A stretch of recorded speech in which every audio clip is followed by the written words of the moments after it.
some bourbon. We good?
Real quick, do it again. They said that they're going to give it a little bit, like 2-3 minutes between each presenter next time, or so from this point moving forward. So, yeah, if you want to announce it now. No, no, no. She just said that to us as well. So, yeah, no, you're good.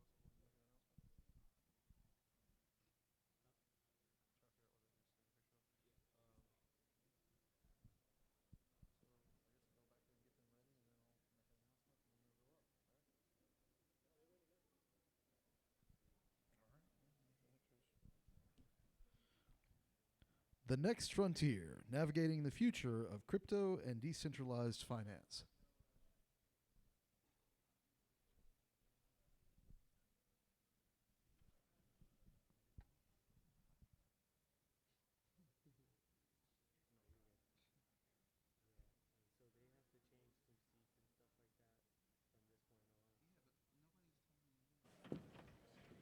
Yeah, and so they have to change some seats and stuff like that from this point on. I'll be here. Good afternoon. Hope lunch Check, was check, check. great for everyone. My name is Joshua Strickland, and I'll be the moderator, and these are my co-panelists. We have John Devine with Blockfills and Steve Overton with ICHI. I'm going to allow them to go ahead and introduce themselves, and then we'll get started. Yeah, thanks everybody for being here. So John Devine, I'm from Blockfills. Blockfills, we're an institutional market maker. We serve crypto exchanges, hedge funds, OTC desks, payment processors, and any other institutions with Bitcoin on the balance sheet or Ethereum and a number of other assets. That covers Blockfills. Steve, I actually work at SAS right now, and you may wonder why am I here to talk about crypto. Before joining SAS, I worked for Ichi. I did a lot of their product management around launching their products on Polygon.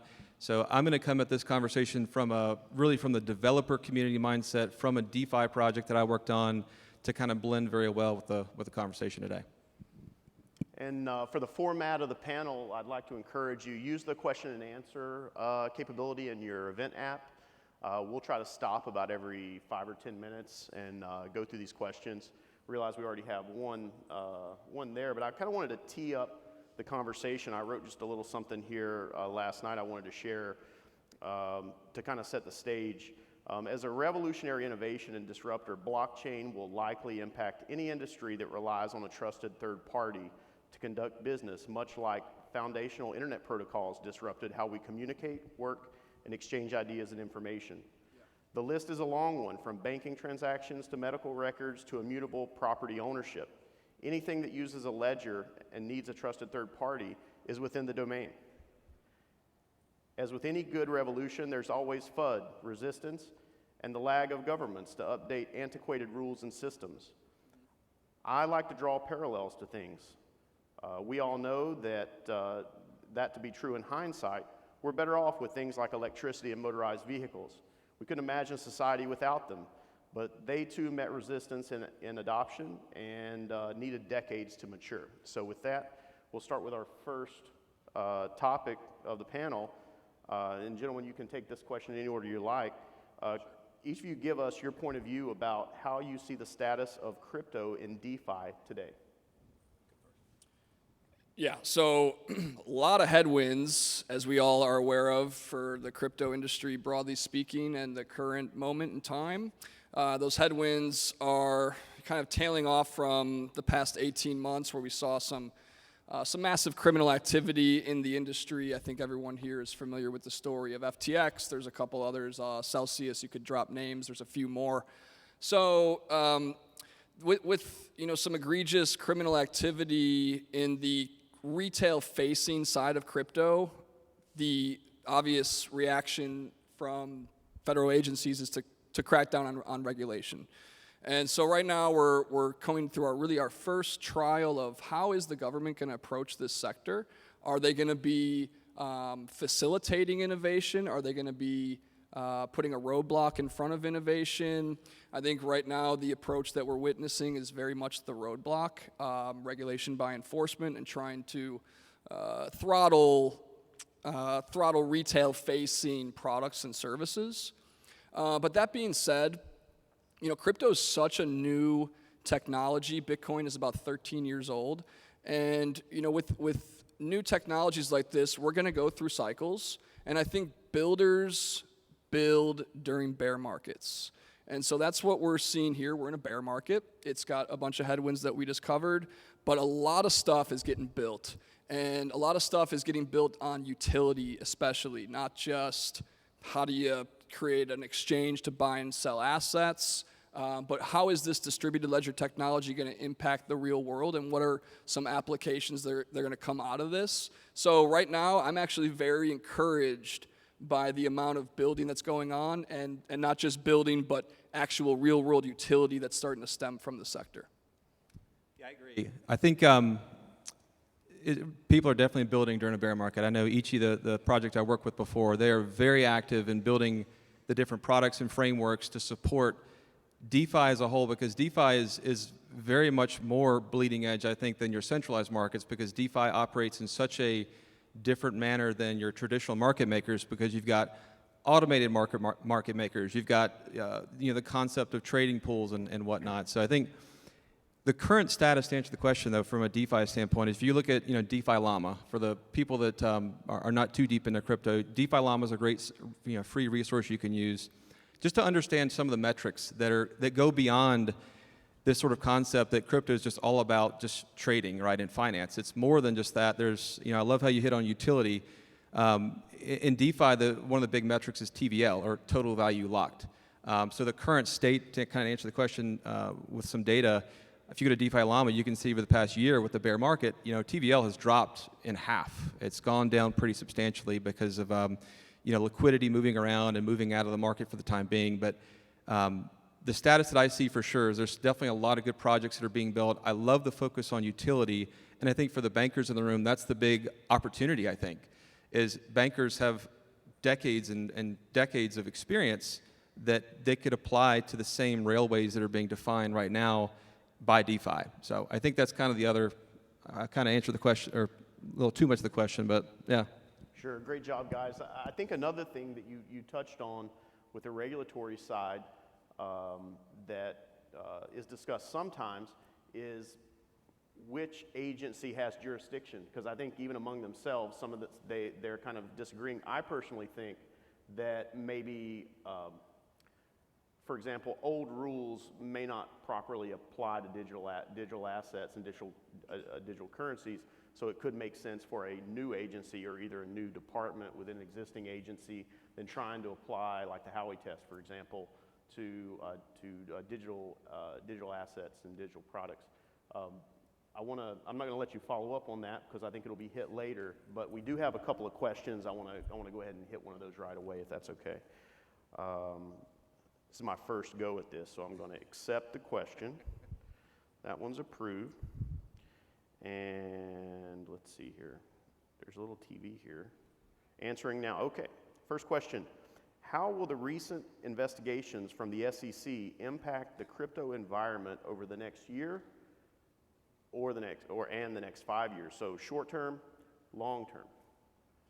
Yeah. So, the big reason why the SEC is getting involved here is that there's a lot of retail capital that's getting put at risk on these trading venues that are unregulated, and there's problems with that because as we've seen in the last 18 months, as I mentioned, there's a handful of companies you can call out, and there was criminal activity happening.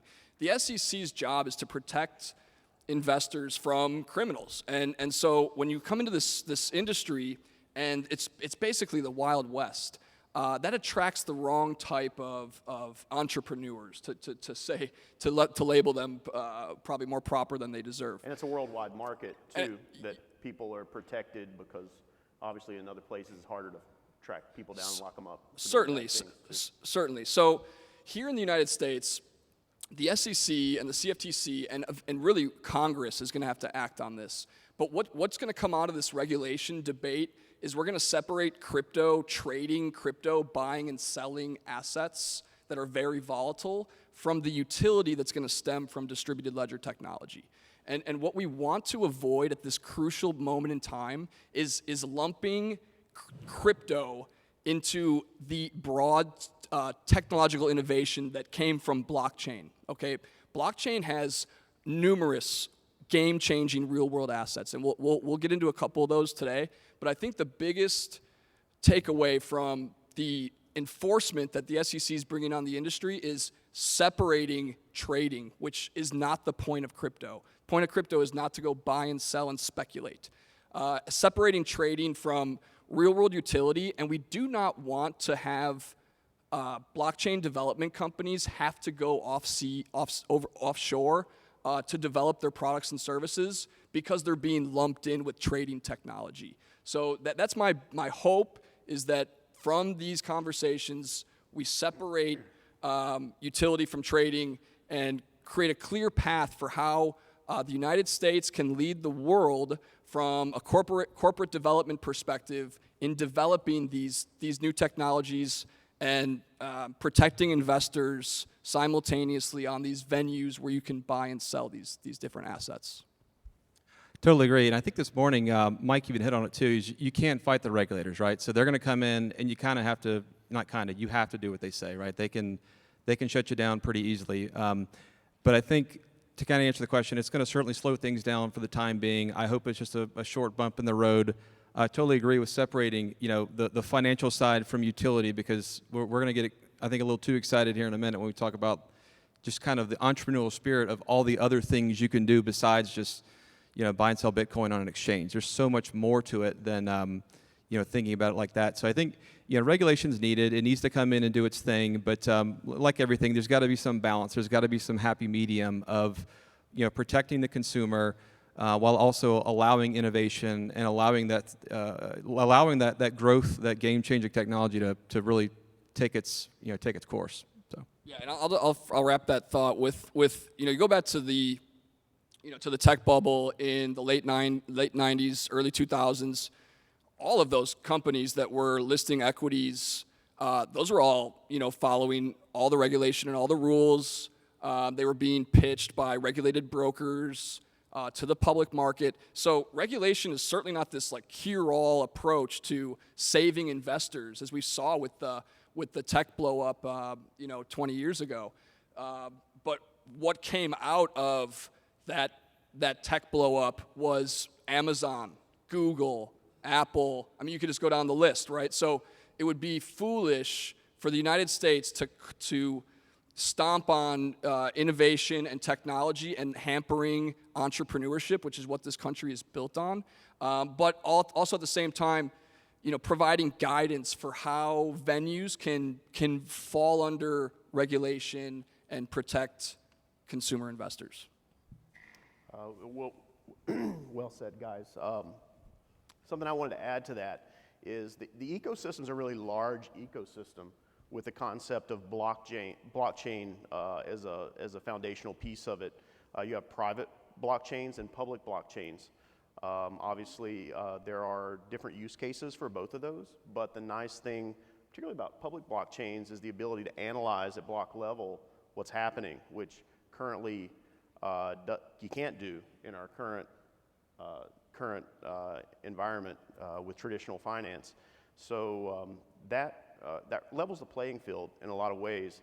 And I wanted to speak to the concept of a lot of the technology and innovation actually leaving the United States and going offshore simply because our government has done the regulation by enforcement approach that quite simply hasn't laid out proper rules for serious money to properly invest in these technologies. So with it being, by its very nature, a connected worldwide network of digital assets, people can go somewhere else and develop the next big thing. And a lot of that is not happening here in the United States because we lack regulation or regulatory clarity. I think that a lot of people quite simply would ask a few basic things. Does an existing government agency have jurisdiction over this, and who is it?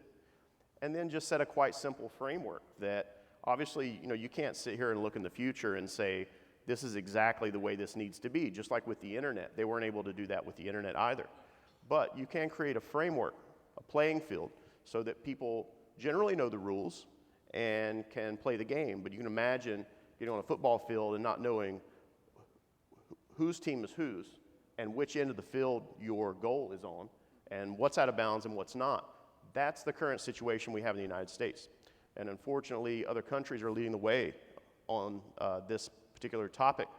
And people who are investing in these technologies that, quite frankly, will change all of your lives sooner rather than you know it, all of these innovations are happening other places, not here. So I will go to, that was a question, I will go to our next topic here, which is kind of on the same thing. If we answered it too well, we'll skip to something else. How do you see the role of regulation shaping the future of crypto, DeFi, and the broader blockchain system? And a follow-up on that is, what are the key challenges that DeFi needs to overcome in order to achieve widespread adoption? All right, so we've covered regulation pretty well, but I'll angle a different way here. So one of the most important things that we must make sure does not happen is that these regulation attempts, which are focused on trading, do not start to impede into some of the core principles of Bitcoin. And I'll give you an example for one. The ability to self-custody an asset. Okay, so Bitcoin, the reason why it caught fire and has really changed the world is because it's the first asset that holds monetary value that anyone in this room or around the world can hold themselves without having to have an intermediary step in between them to custody their assets. So right now, we're at a fintech conference. We all understand how banks work. You have your deposit at a bank, but you do not have control of that deposit. The bank does, okay? And we just saw this year a number of regional banks went out of business, and people were scrambling to the door trying to pull their cash out, and this is how bank runs used to happen and all that, because we're trusting someone else to hold our value, our time, energy, and effort that we have contributed to the world in exchange for value. If I choose to hold my time, energy, and effort in Bitcoin, I should always be able to self-custody my Bitcoin or any other digital asset. So we must make sure that this regulation approach does not impede on the right to self-custody an asset. I think that will be, I imagine, they're going to try and take an angle there where they limit self-custody, and that's a huge no-no, in my opinion, and for the entire world. Yeah, I think another angle I'll hit on too that's kind of the low-hanging fruit with regulation is I've spent the past decade or so building solutions for financial crime in banking. So a lot of the low-hanging fruit I think that I see out there for regulations is how do you manage sanctions, how do you manage KYC, transaction monitoring, fraud, all that kind of stuff. That's been around. All the bankers, especially, that's a huge world in itself that I've spent a lot of time in, and there's a lot of really interesting solutions that I can't wait to see as I look forward. Once we get kind of through this regulatory, up and down mode right now, is that's the opportunity I see for the VCs, for the founders, for the developers in the room, is you have a world of free data sitting there just waiting to be tapped, and not just, again, like it's not just about cryptocurrency, right? That's just one piece of the puzzle. There's a whole world of utility, and one other sort of secondary utility I think would be the analytical aspects of it. How do I build KYC on chain? How do I build AML transaction monitoring, fraud monitoring? That is just ripe for opportunity. So like companies like CipherTrace, Chainalysis, they're doing a very good job. They're first movers in the space, but a lot of the local law enforcement guys I work with, they all tell me the same thing. They're just too expensive. So I look at that as opportunity to really change and create a marketplace of other solutions that go beyond just trading, right? That's just one little piece of it. So. Yeah. And I'll follow you on the KYC part. So we all understand. Know your customer, know your client. Right? You want to open up a bank account. That bank's got to do some due diligence on who you are, right? So we're going into this massive digital revolution. You're going to have a digital ID, okay? That's coming. And now the question is going to be kind of back to my point on making sure the government does not overstep their bounds and overregulate us with being able to self-custody a digital asset or a representation of value in the digital world. They also should not be able to limit our ability through regulation to self-custody our own digital ID. And that's coming. They're going to try and figure out a way to make you go through an intermediary to manage your digital identification. But this is a transformational time where the regular people can take ownership of who they are online, and no one else can control that, and they can KYC where they want to KYC, and no one can step in between them and say, nope, you're not allowed to KYC at that bank, or nope, you're not allowed to KYC at that service provider. For whatever reason, they can come up with thousands of different reasons to limit your freedoms and your ability to operate in the world. So this is for all of us to make sure we understand that they're going to try and slip in regulations to limit your freedoms in the digital world based on some nefarious actions by criminals who are operating at the early stages of crypto trading. And we must make sure that we all understand this so that we can put up a defense when they try to come for your digital ID freedom or for your ability to self-custody. Yeah. Well said. And I think it's a valid question, and people bring it up. Crime and crypto, kind of for the average person, go hand in hand. As soon as someone starts talking about crypto, hackers and all this stuff. Yep. And my typical response is, today, my belief is that traditional, good old-fashioned U.S. dollars and actually gold are used primarily for criminal activities. I think gold is a very popular way. Actually, there was a documentary on it recently about the drug trade and how gold is used in the drug trade. So the nice thing about public blockchains, though, is it's really hard actually to commit a crime and then off-ramp that into the traditional banking system.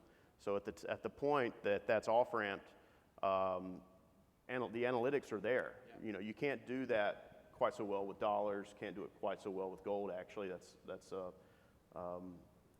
actually a feature of it. I totally agree, and I think that's something I'll hit on too. Is I spend a lot of time with law enforcement, and I think that's kind of the fun thing is the minute law enforcement gets access to, if someone's got someone's being extorted, like a friend of mine's a local cop, and he's telling me about cases where, someone gets scammed or something, right? Pig butchering is the term you hear in the financial crime world. So people are they're worked for a while, they're sort of fattened up, if you will, so they can eventually exploit and basically get them to invest in something and eventually pull the rug or scam that money away. And I think the exciting thing about crypto is, like you said, is that if law enforcement just gets access to that wallet address, they can then trace the money wherever it went. Now, granted, if it went through a tumbler or mixers or stuff like that, it becomes challenging. But then again, I think that's the opportunity for the newer tech in the room, is to come up with tools like Chainalysis and CipherTrace do very well to help banks and the traditional people that are more reserved about getting into the blockchain space, give them the tools to feel more comfortable by providing, what are the ways we mitigate the risks around financial crime it's going to happen, right? There's always going to be bad actors that are going to be out there and they're going to want to exploit something. That's just, unfortunately, there's always people that are going to want to, commit fraud. So. Yeah, if we had a panel up on here with some criminals, and we asked these criminals, what would you rather use to transact in the world you work and operate in, and we gave them the option: dollars, cash, or Bitcoin. They're certainly picking dollars, because Bitcoin, every single transaction is publicly viewable on the blockchain. It's immutable. You can't really hide it. And we're also seeing that play out in these criminal cases with these exchanges. All this movement they were doing on chain of assets are very identifiable, and you can't escape it. So, yeah, point well noted on the crime. Great. John, Steve, we're going to move along with another question from the audience. And I'm actually, I was in some of the other sessions. They're great, interesting topics. But I've got a load of questions here. Some of those other sessions, nothing to take away from them. They had like one question, some no questions. So this is something people want to hear about and people want to understand. And I really appreciate that you all are submitting. I mean, it's a lot of questions. So next question, what advantage does a private blockchain have over a traditional database? I've got a few, but you guys go ahead, especially if you're in an industry that needs to be audited. Yeah, that's where I go first. Is blockchain gives you one, immutability, which is guaranteed from blockchain. Two, by definition, by definition, it is. Yeah, by definition, it's immutable. It's distributed, so you can actually offload, your computing power. At least it's kind of one aspect. My background's more from the engineer perspective, so I look at it as, for example, if I want to build an analytics product on Bitcoin, I can just run a full node in my own computer at the house, like on my old 10-year-old computer, download the entire blockchain, and I don't have to go access it from a central server. I could do a full node, get the entire ledger on my computer at home, and then build other solutions on top of it from there. So I kind of look at it there's sort of the there's a lot of IT kind of things I could get into, but I just simply look at it from the ease of accessing the data. From a developer's perspective, I can build something today and not have to figure out how do I centrally manage it, because it's not centrally managed. It's distributed, right? So I can get a copy of the entire ledger if I wanted to and build anything. And that's kind of, I think, where the innovation comes from, is just getting access to the data. It all starts and ends with data, is what you hear at a lot of conferences, right? That's kind of what drives many of the solutions we have. So I look at it through that lens, is just simply access to the data. I think becomes easier and it becomes standardized, right?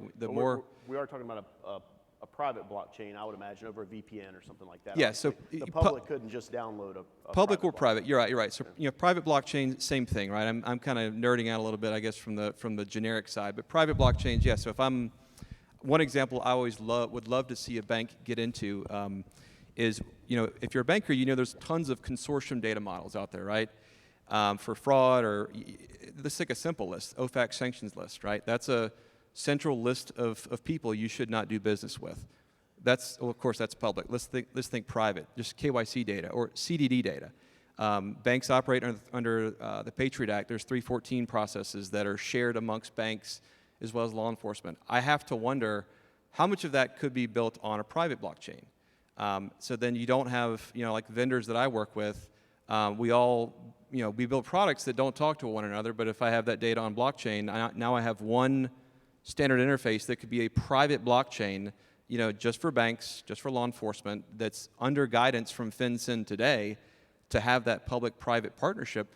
It's just an idea. It may not work. I don't know, but that's kind of the exciting thing I'd love to see. I think it's a good example of maybe a good use case for private blockchain. Yeah. I'm going to move along, and just throw my 2 cents at it. Health records. I mean, currently you don't really own your health records. Yeah. They're scattered all over the place. When someone figures out the proper blockchain for storing health records, and it's probably already created. It could just be a layer 2 on an existing chain. That essentially your records are there, and you have the keys, and they're only accessible by people that you give the read key to. So you go to your, your family doctor, you give the read key to them. They have software. They're not storing that in their office. Their software is literally just a portal to read what's on chain with your key, with your permission. They're able to read it, and you can revoke that key as well. And then, okay, now your oncologist needs to read something from your records. So it's really ownership of your own data. Self-custody. Yeah, it's ownership of your own data. So that's a private blockchain, a use case where you're dealing with multiple folks. Currently, you don't own that, and it's not standardized. So everyone that's dealing with it, and they've tried with EMR and all this stuff, and that's a step in the right direction. But I think taking it even further would be storing that on the blockchain. So let's go to another question. I feel like their questions are better than our stuff. Let's jump over to getting into crypto. One question that I have here is, let me see if I can get it up. Do you see stable coins as a gateway to get people into crypto? 100%. So we're going to talk about utility shortly. Let's define what a stable coin is. Yeah, so a stablecoin is an asset that reflects the value of another asset. So let's use US dollars, for example. So there's a stablecoin, USDT, US dollar tether. There's another one called USDC. These are assets that are meant to replicate the value of $1, and they're backed like USDC. You can go do your fiduciary responsible analysis on them. They have a balance sheet that backs every token they create. There's $1 back in the token. So stable coins are probably the first real utility that kind of disrupted the world, and how they did so was via remittance. And so the remittance, traditionally, the remittance sector, there's a lot of friction. So you go to your Western Union, it's a brick and mortar store, you fill out some paperwork there, you want to send it to a relative who lives in another country, and Western Union will help you accomplish that goal for a nice fee. 30%. Right? Yeah, sure. It's like a fee that I don't even want to say publicly. So what we've been able to figure out is, okay, you can take this stable coin and you can now send it peer-to-peer to anybody in the world. So I work for dollars in the United States. I convert my dollars into USDT or USDC. I send it to my relative in India, or I send it to my relative in Mexico, and they themselves can now convert that stable coin at a local exchange, which there's plenty of them all over the world, into dollars. And the slippage on that might be 1%. Okay, so now we're going from a massive fee to send money, to relatives to 1% slippage. That's a game-changing application for the world. It's already happening. It's been going on for a number of years now, and I think the time is ripe for more and more people to start using this technology. And that's my comment on stablecoins. I'll say this too, from the DeFi perspective, stablecoins provide another huge utility in the DeFi space because it is fully decentralized, right? Decentralized finance, right? So you don't have centralized exchanges holding your U.S. dollars. When you're in the DeFi space, it's all blockchain, right? So there's USDC, USDT, the stable coins provide that utility, as well as sort of your price balancing within the different liquidity pools spread across the whole ecosystem. So I think there is a lot of utility just from a liquidity management perspective. Also from the DeFi perspective, just in the many different projects that go look to manage their different liquidities across the different utilities they build. So yeah, and I think when I think of stable coins, there are a couple of things that come to mind for me, and I'd like to draw parallels. It wouldn't be practical to walk around with a bar of gold in your pocket and want to buy a pizza. I'm going to hack off a little bit of that gold. It's just not practical to do that. So I see stable coins in the future as a way for people to do day-to-day transactions, obviously. And I also see stable coins as a good way to bank the unbanked, because there are a lot of people in this world. I mean, obviously, we have some of this issue in the United States, but obviously it's more prevalent in developing countries where, quite honestly, there's distrust of banks and governments for good reasons in many countries. Many countries, their currencies are wiped away approximately every 80 years, or they're inflated away even faster than that.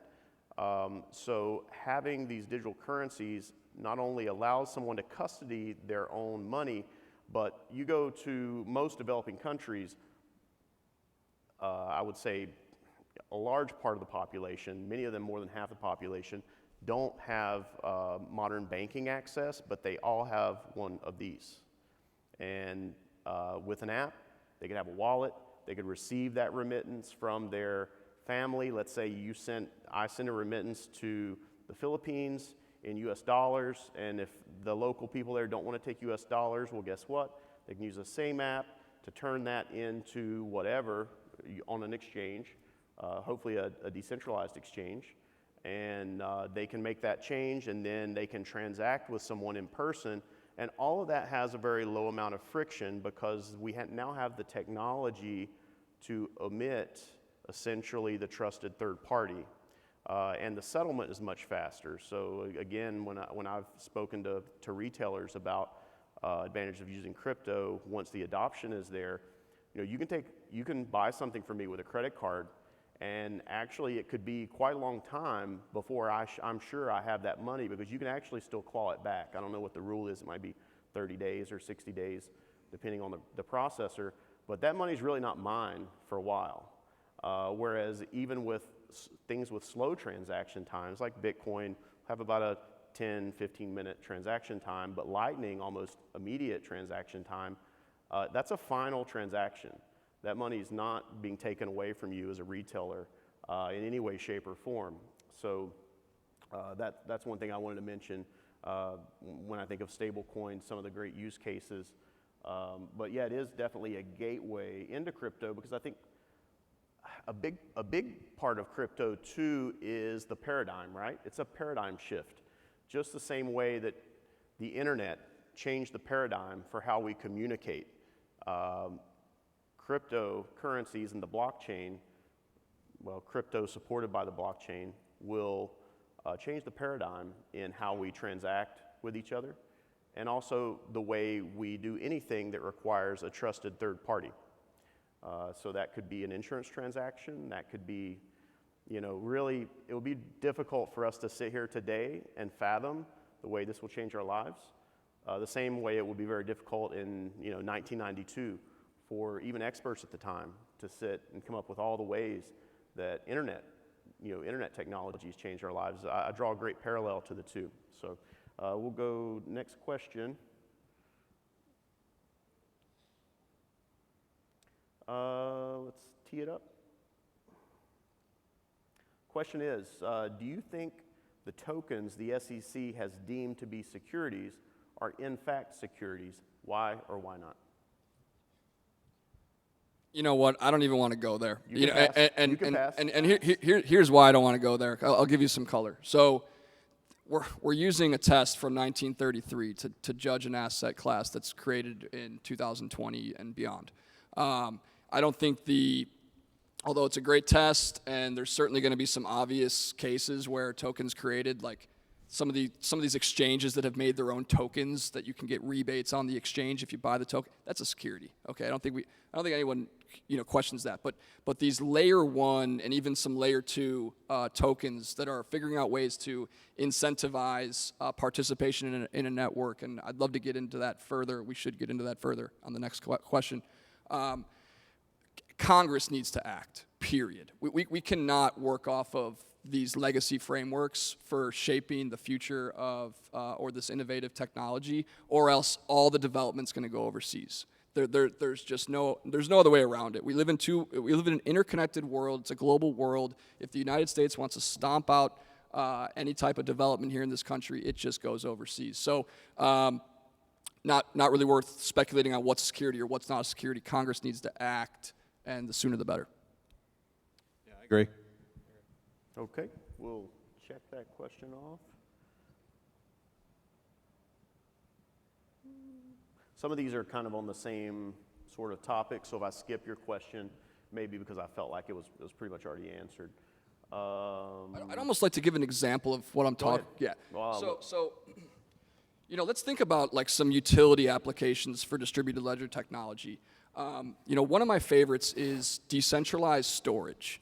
So right now we're very dependent on Amazon and Google to operate cloud data storage services, right? And this has been fantastic, and we've been able to have tremendous growth and all that stuff. But there's problems, because if everyone is storing their digital data on these two companies' cloud service provision entities, what happens if there's a failure at Amazon Cloud? Well, then you're going to have a ripple effect across the entire digital ecosystem. And I think we've seen a number of examples of this, and there's even been a recent one. I think Netflix wasn't impacted by it. But the point I'm going to get to here is distributed ledger technology can be a foundation for incentivizing a decentralized network of data storage. What I mean by that is,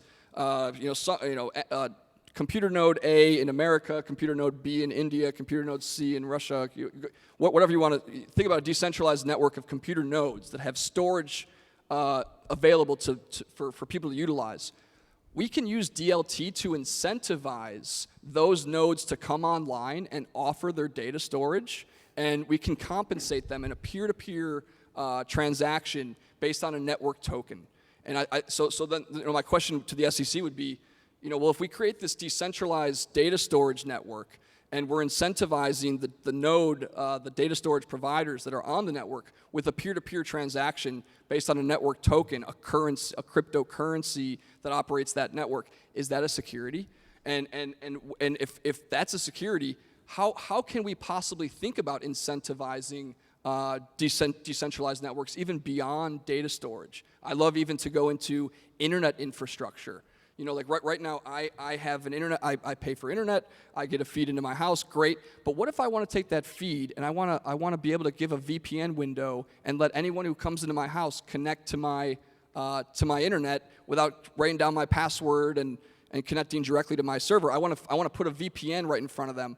Well, I can actually incentivize a decentralized internet infrastructure network. I like to think about it in a way like underserved communities where there's really not a lot of, we saw this in COVID, everyone had to go study from home, and it worked for a lot of people. There's a whole lot of neighborhoods where there's not a lot of internet access, and people didn't realize that. They're sending students home, mom and dad don't have internet access at home. What do? Well, there's ways to use DLT to create decentralized internet infrastructure where someone in the neighborhood sets up a node and they offer their internet service to anyone in the neighborhood. You can charge for that, or you can offer it for free, and you can incentivize those node operators with distributed ledger technology and a cryptocurrency that operates on that network that provides value to the node operator Sounds like provider. you're explaining helium.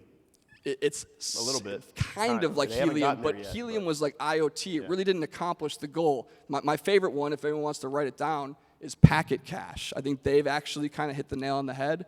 They're coming up. No one even knows about this company because, well, for whatever reason, the powers that be don't want us to even think about these possibilities. Okay, so I'll pause on that. And I think the point to kind of reiterate is looking at it through the lens of utility versus starting through the lens of, what's the price of this token? Is it a security? What's the financial side? Like I like to kind of think about it as a developer. What is the utility I'm going to solve with this blockchain technology? With there's going to be some token for sure that you can monetize, but that's kind of the lens I like to look at it. Just forget the financial side. That's just one possible area that I know you know a ton about. But looking at the lens of utility is kind of my key point. Yeah. I'm going to go back to our kind of list of questions that were, put together for the session. One of those is kind of conceptualizing in your mind and thinking forward. What could a DeFi and blockchain ecosystem look like in a utopian environment? So if you could, wave a wand and we're how many ever years in the future, what might that look like? Maybe pick a specific use case that everyone can relate to and talk through it. Don't go too deep, but a nice high-level view of that. Yeah, I'll go first. I'm sure there's a lot of great ideas. I'll start with low-hanging fruit. We mentioned private blockchain earlier. Any public data out there today. I spent some time a few years ago looking at purchasing real estate data. Right, real estate data is public. Right, every county in the country has a registry of deeds, has a record written in a room that's all kept in some counties just by hand with paper. So one kind of utopian sense to me is just releasing public data that's already public today, like real estate records, transactions, registry of deeds, making it easier to access. Because, and I'm a little biased because a few years ago I was looking to purchase real estate data from CoreLogic, great company. Their job today is to aggregate over 5,000 counties of this type of data. But one kind of utopian layer I'd love to see is just general freedom of how do we make public data more accessible to people that other applications could leverage. Yeah. Like AI, we all know is a big thing. What if AI can access a standard central place to get to that, well, not central, but decentralized place, but from a standard schema, right, that it can access. That's kind of where I see, because the hardest part with building technology and building different products, I think, is none of them talk to each other because they all have different data models. I think blockchain solves that by having a single data model that many products can build within. That the market would dictate. Yeah, that the market can dictate. An agency or whatever. Let the Not market central dictate. businesses is what's Sure. interesting. Is like you kind of look at it through the lens of we're freeing the data. Because if it's already public today, why not make it, why come up with a data model to support 5,000 different counties for real estate data if I can just have one data model and we can all talk to each other? That's just one idea. I'm sure there's thousands more. And Steve, let me add to that before John hits his. You gave that example, but imagine you lived in a country that typically the government is overthrown, every 10 or 20 years.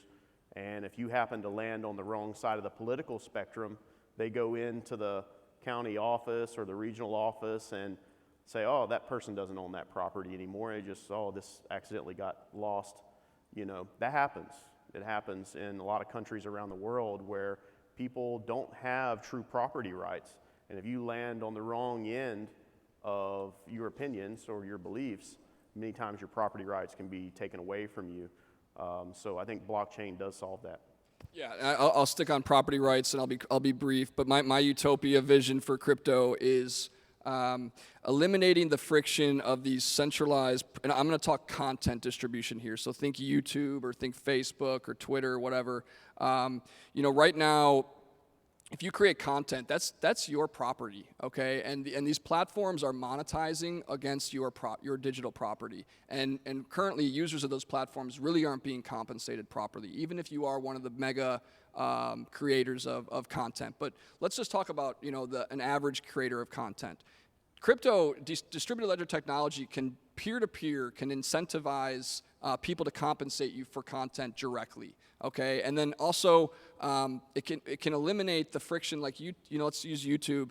If you post a video on YouTube that is not in the social consensus at the time that you posted the video, you can be demonetized, you can be blocked, you can be shadow banned. All these different ways to kind of put the water on the fire of debate and open dialogue.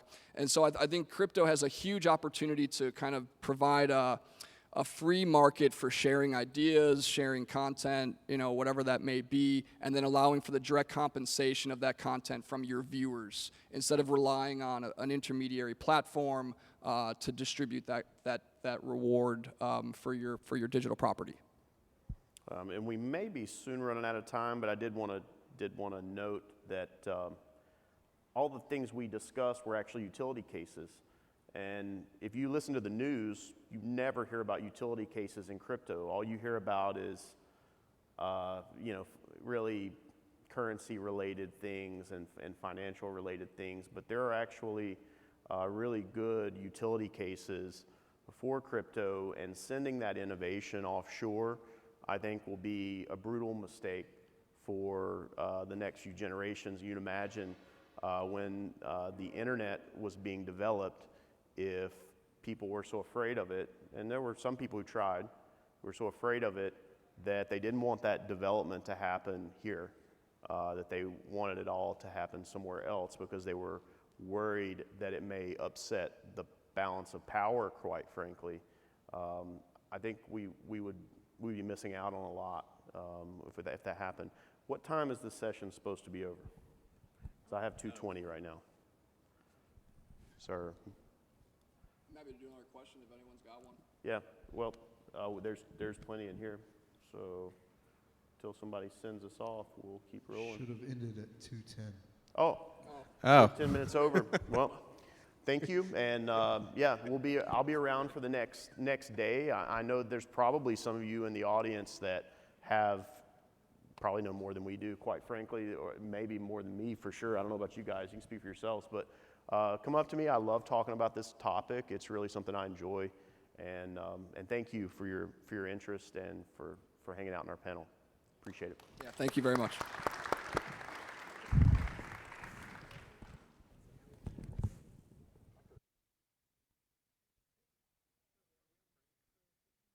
No, because we were supposed to take a 5-minute break and I talked through that. So I'm thinking now we're at the great blockchain debate.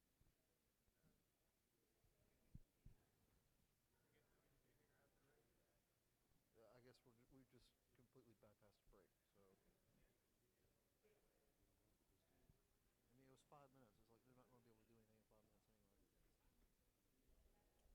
Say what? Yeah, they're not running timers until the kids get up, and they're only 5 minutes each. We've got no kind of instruction on this whatsoever.